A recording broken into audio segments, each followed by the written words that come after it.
Commentators referred to the BLS, Bureau of Labor Statistics, employment report for May, which was released yesterday morning, which would be June 6, 2025, as a good employment report. A characterization that makes sense to me only if one was expecting a report showing that the economy was already moving into a recession in May. The stock jocks agreed that the report was good. The S&P 500 rose 61.06 to close at 6,000.36. The all-time high was hit intraday on February 19th, 2025 at 6,147 and change. The BLS reported that the economy added 139,000 jobs in May. That number is subject to revision when the BLS releases its report for June. The prior 2 months of March and April were revised down by a total of 95,000 jobs, something that I would expect when an economy is about to enter into a contraction. It doesn't necessarily mean that that is inevitable, but it is what I would expect to be happening just before the numbers turn negative. Job gains in April were reduced by 30,000 to 147,000, and employment growth in March was slashed by 65,000 to 120,000. Over the past 3 months through May, the average monthly increase is only 135,333. That number is not yet consistent with the onset of a recession, as I just mentioned, which is good. But that average monthly number is below the 186,000 monthly average last year and 251,000 monthly average in 2023. I am citing the BLS statistics for those prior numbers. I sourced those numbers from a BLS press release dated January 25, 2025, titled, quote, Employment up 256,000 in December 2024, average gain of 186,000 jobs per month in 2024, end of quote. That press release also contains the average number for 2023. Federal government workers who accepted a buyout and are being paid their regular salary until around September, even though they are no longer working for the government, are still counted as employed. I've been saying for months now that the negative impact on U.S. jobs from tariffs increases is more of a slow motion phenomena that will take time to develop into meaningful numbers. One reason is that companies imported an excessive amount of products before the new tariffs hit, which caused GDP to turn negative in the first quarter since imports are a subtraction from GDP. And those companies are still working off that excess inventory, though some of them may have already exhausted it by now. And in many cases, U.S. companies had normal inventory of products used in assembly or for other products like automobiles that are still unsold on dealer lots. So the prices of some U.S. manufactured autos are still have not experienced the significant increases that will happen in the near future. The Republicans keep saying that their tariff taxes will not be passed on to consumers, and many Trump supporters believe them. I suspect that the majority of U.S. consumers know that they will be paying all or almost all the Republican tariff taxes, and maybe that will not be in one single price increase where the company tries to recoup the entire amount of the tariff increase, like 50% for a steel import, and will instead absorb some of the tariff tax for a while, which will hurt their profits, and then gradually increase the prices to consumers to recoup the entire amount of the tariff tax. And that would be done to avoid a major decline in units sold from a one-time price shock. I have to hand it to the Republicans. They have found a way to tax the 40% of taxpayers who pay no federal income taxes while claiming that those uh, taxpayers will not be paying their tariff taxes. And that is occurring while they're reducing taxes for the well off. In other words, people need to pay attention to what they're actually doing rather than what they say that they're doing. I view myself as an independent, which simply means that I have far too many disagreements about policy matters to affiliate comfortably with either of the two parties. I have voted for some sane Republicans who believe in democracy and the rule of law in the past, including Senator Bob Corker of Tennessee and the former Tennessee Governor Bill Haslam. I'm expecting a substantial decline in U.S. auto sales later this year due to price increases caused by the Republican tariff taxes. And I expect that to start to occur no later than the new model year.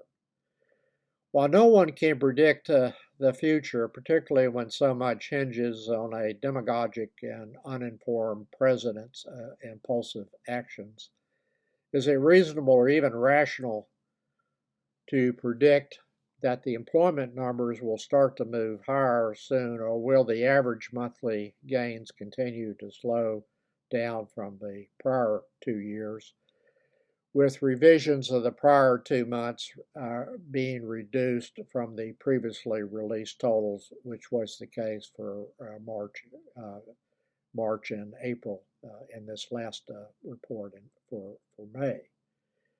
In part, the answer depends on what Trump will do in his ongoing tariff war, and that is unpredictable by anyone.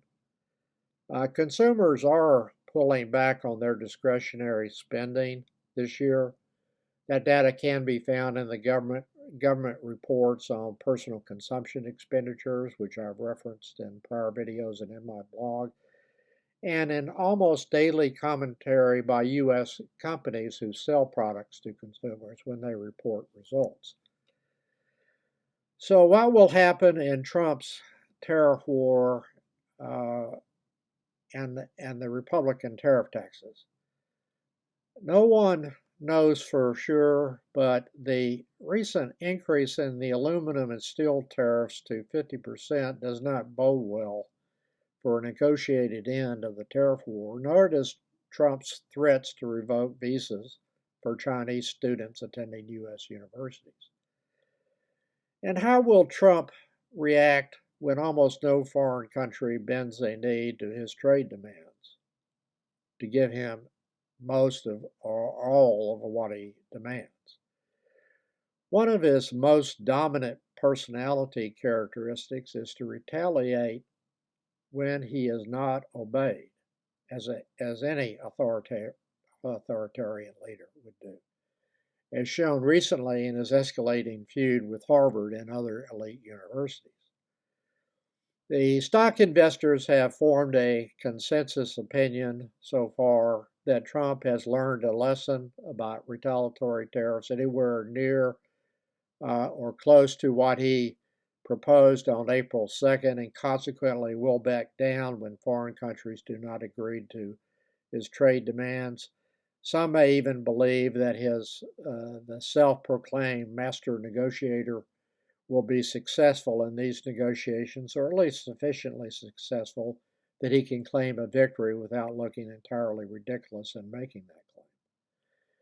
Trump may remember still, I may not have forgotten, that his April 2nd retaliatory tariff announcement, caused an immediate panic-driven 272-point decline in the S&P 500 index that next day. That index had already been drifting down since hitting a high on February 19th, 2025 due to the tariff news.